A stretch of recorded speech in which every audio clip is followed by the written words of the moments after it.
gagawin mo dyan? Lalaga. Ah, okay, sige. Tapos, anong sausawan?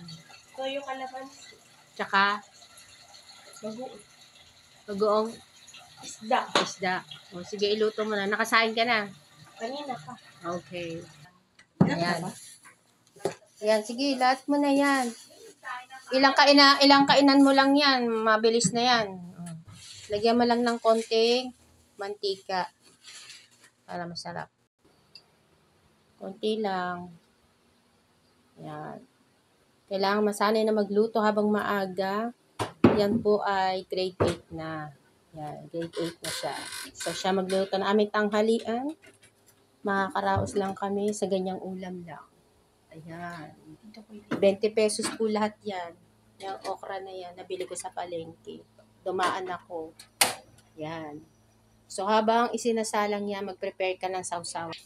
Ayan, i-prepare niya yung sausawan. Yan, naturuan ko na siya para maging masarap ang isang ulam. Kahit okra lang, magiging masarap sa kanin. Ayan, isang sibuyas, tapos kalamansi, sili, at saka ano yung lalagay dyan? May kulang. Toyo.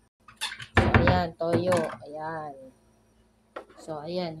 Iwanan sibuyas. Iwanan sili. Alam niya kasi mahilig ako sa spicy.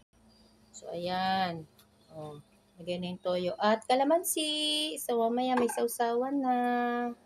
O, isang kalamansi na lang ilagay mo, tapos daglagay mo na ng suka. Okay? That's it for today. O, ayan. O, diba?